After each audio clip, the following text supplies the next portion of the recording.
nos quedamos en el estudio del libro de los Hechos.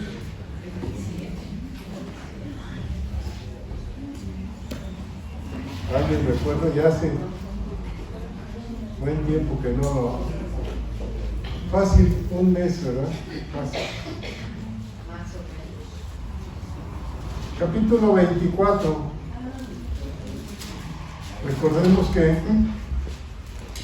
estamos hablando de un llamado que se le hizo a un hombre que se llamaba Saulo, luego fue cambiado por Pablo. Y el llamado, ¿cuál era? ¿Alguien nos recuerda? Predicar, gentiles, gobernadores y judíos, ¿sí? Reyes y judíos.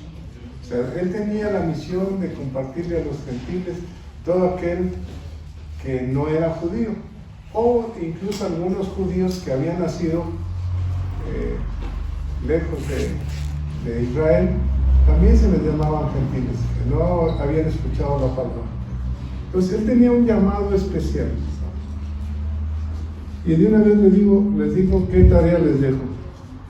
Hasta el capítulo 24, que estamos leyendo hoy, ¿cuántos milagros hizo el Señor a través de Pablo? Se los dejo de tarea para la próxima, ¿no? Que Ricardo ya se la sabe. Ya lo he hecho con las dos. ¿Cuántos milagros, fíjense? ¿Cuántos milagros hizo Dios en su ministerio hasta este momento con Pablo? Es una pregunta complicada. ¿Alguien tiene una respuesta? Tarea, mejor lo dejamos de tarea para que lo estudie.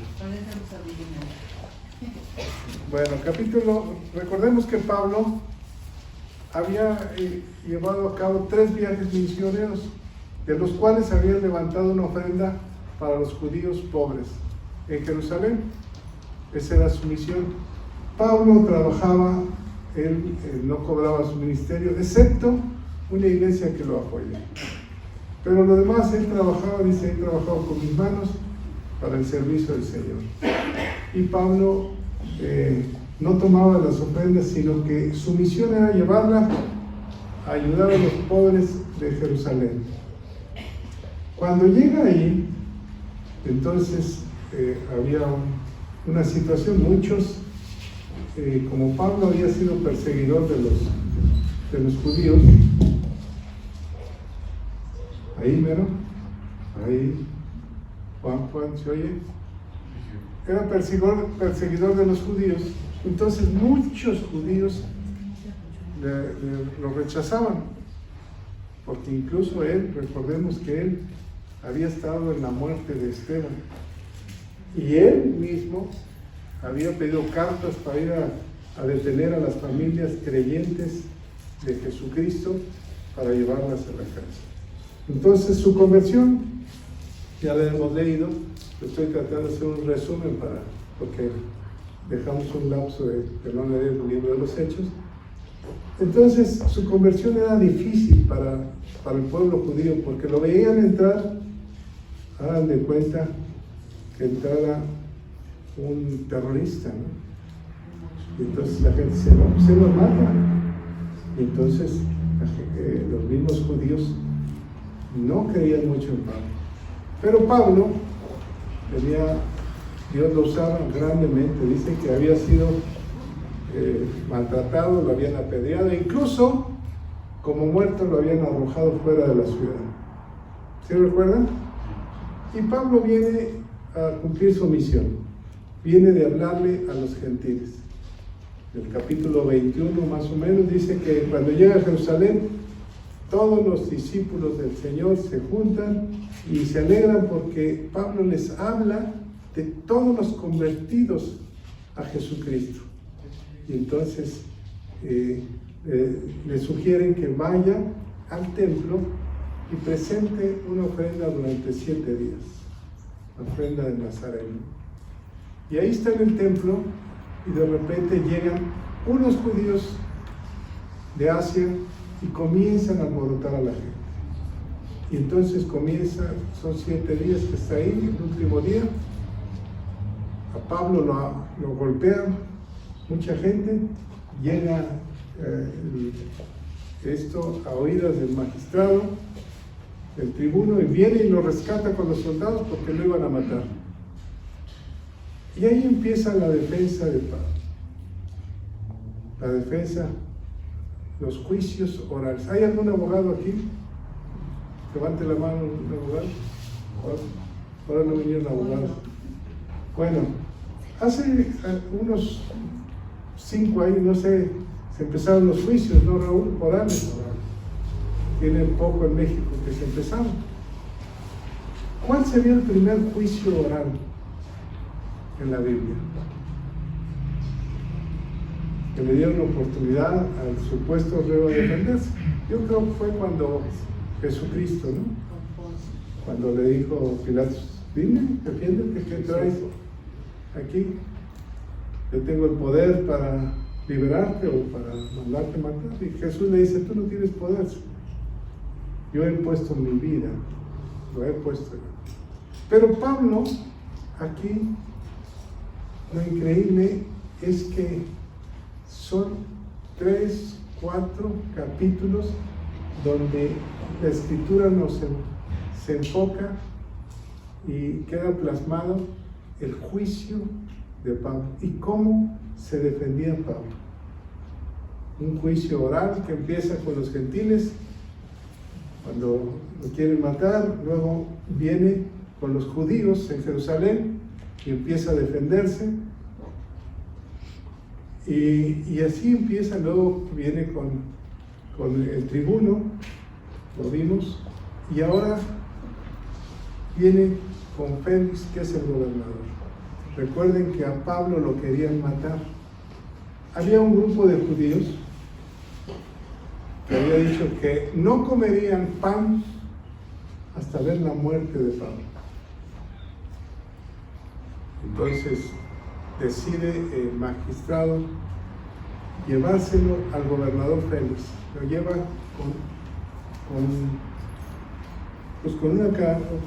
con soldados de jinetes, lo lleva hasta Félix. Capítulo 24.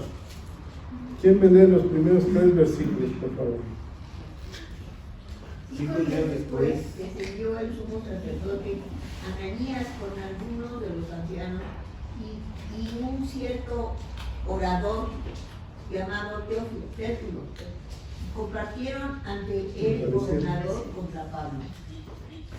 Y cuando este fue llamado Tértulo, comenzó a acusarle diciendo: como debido a ti gozamos de gran paz y muchas cosas son bien gobernadas en el pueblo por tu prudencia. Hasta ahí. Llega Pablo, que está ante Félix, y llega una comitiva compuesta por el sumo sacerdote. Recordemos que era el que realmente ordenaba la línea espiritual de los judíos. Llega con los ancianos, que eran ¿cómo les diré? Los asesores, y han contratado a uno llamado Tértulo, un abogado, hagan de cuenta, el más prestigiado, el más caro de la región. Llega la comitiva más fuerte para acusar ante el gobernador al pobre de Pablo. Recordemos que las características de Pablo era un chaparrito. Algunos dicen que realmente era feo Pablo, pero no se sabe. Entonces está Pablo solo ante el gobierno, ante el gobernador, que Félix era un personaje que fue esclavo de nacimiento, pero por medio de un hermano de él se ganó la libertad. Pero era un personaje que tenía unas características especiales. Era un dictador, era un sanguinario. Había mandado, dice la historia, que había mandado acabar con todos aquellos judíos que se levantaban contra Roma. Si sin piedad alguna los mataba, mataba a su familia. Entonces le tenían miedo a Félix. Y ante él está Pablo, y ante él están los acusadores. El mejor abogado de la región. Y es un juicio oral que se está dando en este momento. Y dice que, ¿me pueden leer otra vez el versículo 2, por favor? Y cuando este fue llamado, Tértulo comenzó a acusarle, diciendo: como debido a ti gozamos de gran paz, y muchas cosas son bien gobernadas en el pueblo por tu prudencia. Oh excelentísimo Félix, lo recibimos en todo tiempo y en todo lugar con toda gratitud. Ahí nomás, gracias. ¿Qué sucede? ¿Cómo empieza el abogado? Con adulación. ¿Saben que la adulación es equivalente a un pecado sexual? El adulador es el que dice palabras para tomar el beneficio de lo que él quiere. Entonces empieza adulando al gobernador.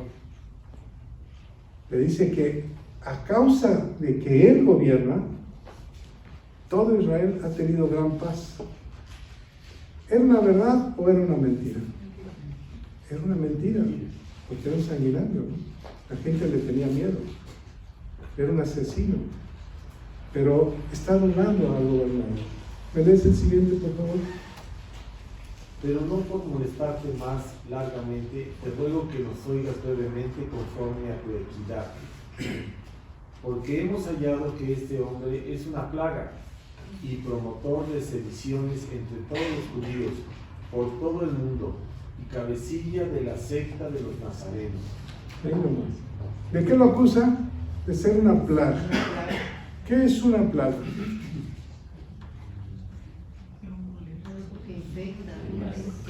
Algo que se desarrolla en gran manera y que acaba con un elemento. Por ejemplo, una plaga de langostas se desarrolla, se reproduce rápido y acaba con lo que le da de comer al pueblo. Entonces lo está acusando de que él es promotor, es una plaga, porque ya hay mucha gente como él. Ahora, ¿es cierto o no es cierto? Si lo vemos en el sentido bueno, pues sí es una plaga, porque la gente, hasta nosotros somos parte de esa plaga, nos hemos convertido. Pero dice que también es promotor de, ¿cómo dice? Sedición. Promueve un alboroto para derrocar a alguien. Fíjense, está delante del gobernador. Estas son las acusaciones que está tomando en cuenta este abogado. Y por todo el mundo. Y es la cabecilla de la secta de los nazarenos. Los nazarenos se le llamaba porque Jesús venía de Nazaret. ¿Recuerdan que dijo una vez que se me fue el nombre? Que dijo, ¿saldrá algo bueno de Jerusalén? De Nazaret. Nazaret era una provincia pobre, muy pequeña, que realmente no pintaba en el mapa. Por eso decía, es una secta ahí que está moviéndose. Y una secta es algo que va contra lo tradicional, las religiones con valores, para promover actos indebidos en el área espiritual, manipulaciones y demás. Entonces a él lo acusan de ser el mero mero de esa secta. Realmente, ¿quién era el mero mero que no era secta? ¿Quién? Jesús de Nazaret, ¿o no? No lo llamaban Jesús de Nazaret. Él es nuestro jefe y es nuestro rey, ¿verdad? Bueno, esas son las acusaciones. ¿Me lees el siguiente, por favor? Intentó también profanar el templo y prendiéndole quisimos juzgarle conforme a nuestra ley. Pero Ahí interviniendo nomás, el pues. tribuno Licías, Perdón. Otra acusación es profanar, quitar lo sagrado de un lugar, profanar el templo. Esa era la acusación más fuerte, porque todo aquel que profanara el templo era apedreado. Entonces, lo están acusando de profanar el templo. ¿Qué sucede en el siguiente? pero interviniendo el tribuno Licías, con gran violencia le quitó de nuestras manos. ¿Por qué lo quitó? Porque lo querían matar, ¿recuerdan? Llegaron los judíos de Asia, movieron a la gente, él estaba cumpliendo sus votos, estaba entregando la ofrenda, él no estaba haciendo nada malo, pero esta es la acusación más fuerte que les hace. Y entonces, conforme a nuestra ley, dice, nosotros, tú eres romano, pero nosotros los judíos quisimos hacer esto, porque estaba profanando nuestro templo. Pero llegó el tribuno, que es el magistrado, y nos lo quitó de las manos. Si no, nosotros lo hubiéramos ejecutado. Era la ley.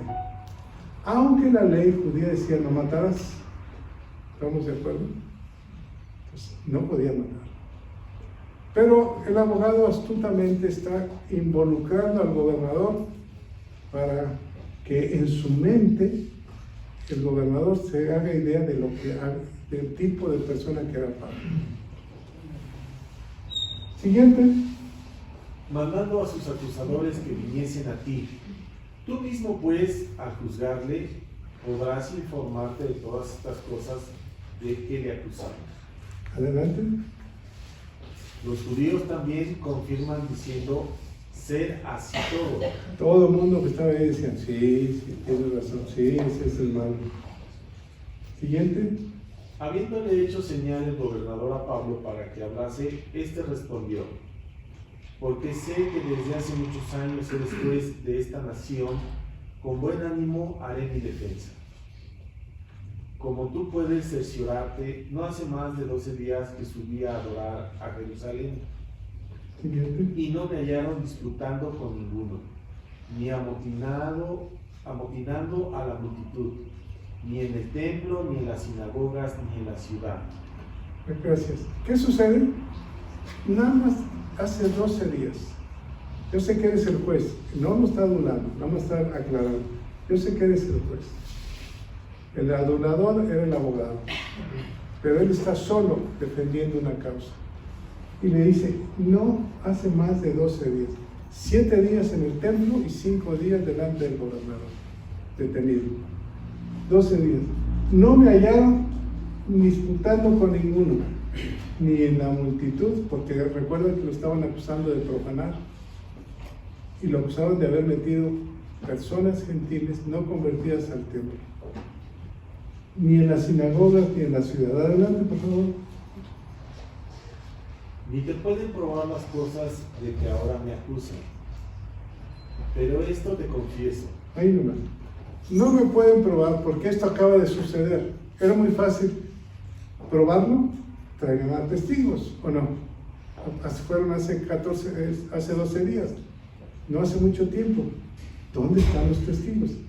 La Escritura dice en el libro de Levíticos que se debía de juzgar con pruebas de 2 o 3 personas más.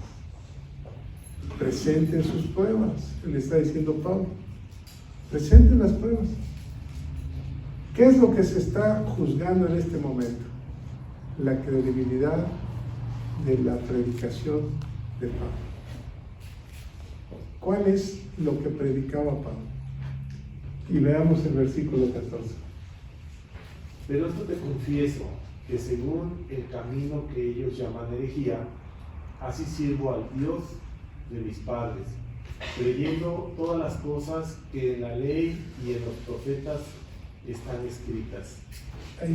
Esto es el punto medular, es la esencia de la defensa de Pablo. Yo confieso que según el camino, ¿cuál es ese camino?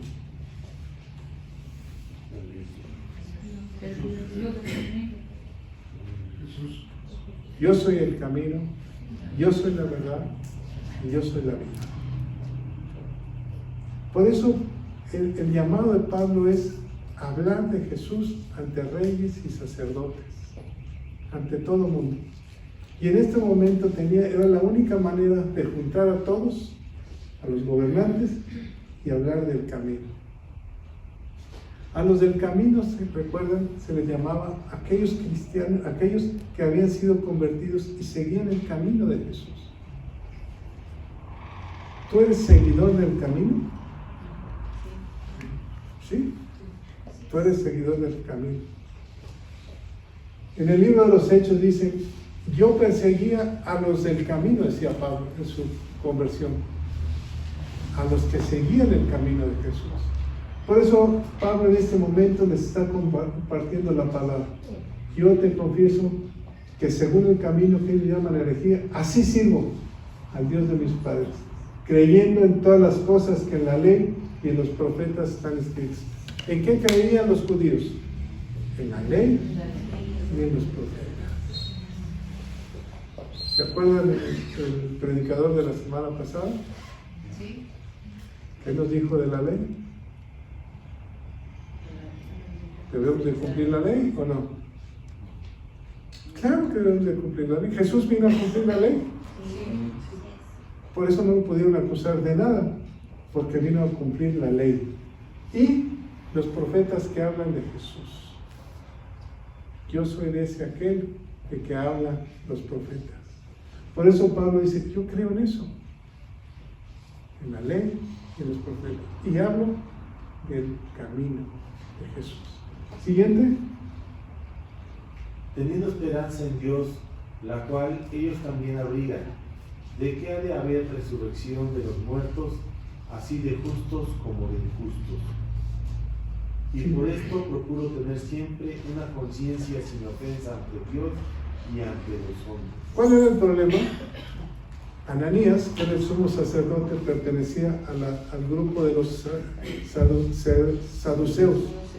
Recuerdan que había varios grupos, entre los más fuertes políticamente, los que creían en la resurrección y los que no creían en la resurrección. El punto principal es, ¿Cristo, Jesús, resucitó o no resucitó?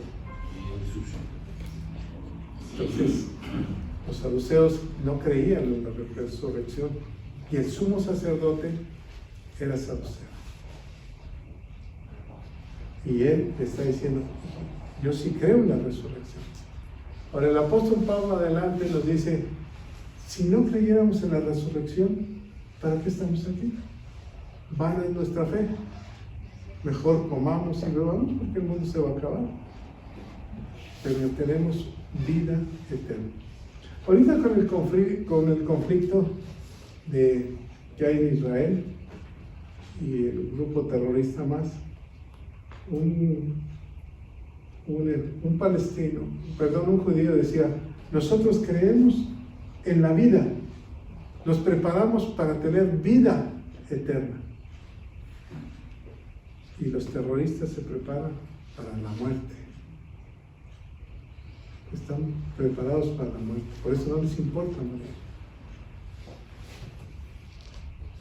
Bueno, le hago un comentario. ¿Alguien escuchó la declaración del presidente Biden en Israel?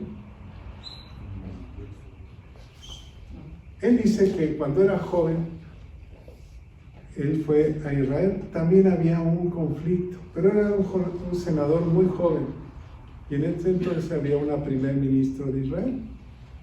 Y estando él al lado de ella en la conferencia, ella, la primer ministro, se dio cuenta que el joven senador tenía miedo.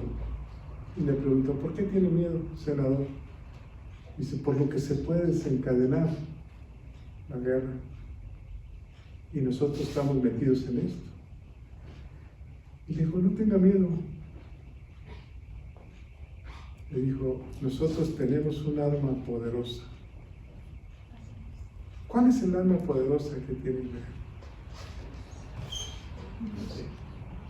La oración. Clama a mí, yo te responderé y te enseñaré cosas grandes y ocultas que ojo no vio ni oído escuchó. La oración. Por eso ves a los judíos orando.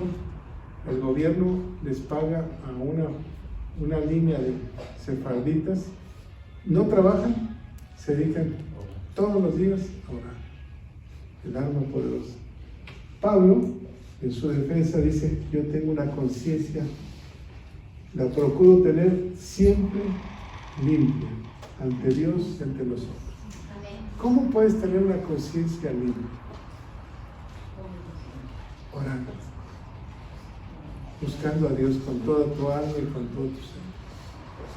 Orando, cierra la puerta de tu casa y métete a orar.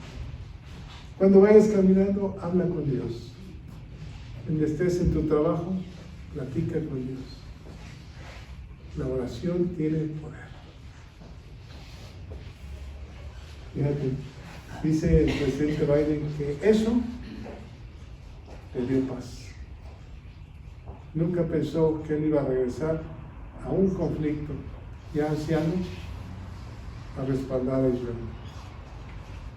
Bueno, regresamos al tiempo, ¿no? La cápsula del tiempo. ¿Qué dice el versículo 17, 18, por favor? Pero pasados algunos años vine a hacer limosnas a mi nación y a presentar ofrendas. Adelante, comienza a platicar por qué estaba ahí. Estaba en ello cuando unos judíos de Asia me hallaron purificando en el templo, no con multitud ni con alboroto. ¿De qué me habían acusado? De Alborotado. Sí. Siguiente. Ellos debieran comparecer ante ti y acusarme, si contra mí tienen algo. Los del templo, los que estaban en el templo, tráiganlos. Acuérdense que es un juicio oral, Sigamos.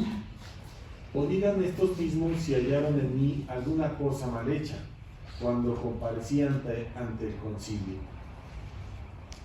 A no ser que estando entre ellos, prorrumpí en alta voz acerca de la resurrección de los muertos, sois juzgado hoy por vosotros.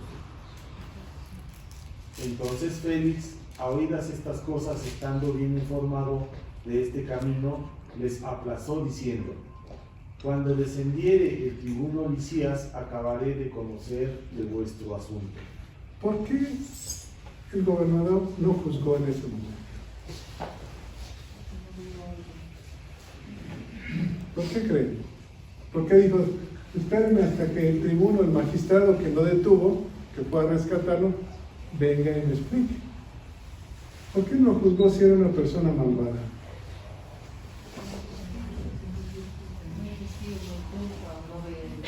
Dios, Padre bueno, cumple su propósito. Recuerden que Jesús se le apareció en un sueño y le dijo: así como es comparecido aquí, tienes que ir a Roma. Y no está en Roma.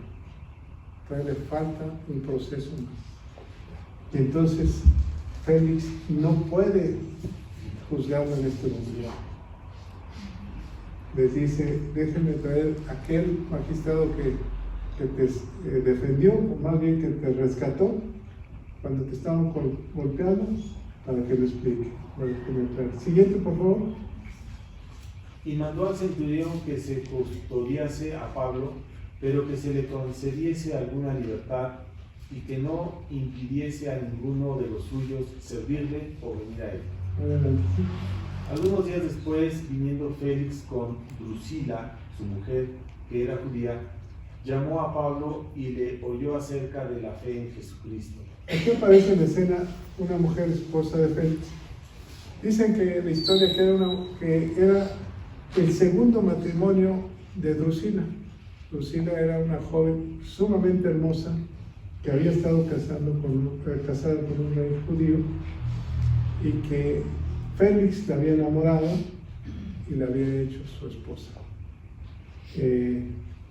Drusila había mandado matar, esto no está en la Biblia, estas son las tradiciones, había mandado matar a muchos familiares de ella que se oponían en el matrimonio con Félix.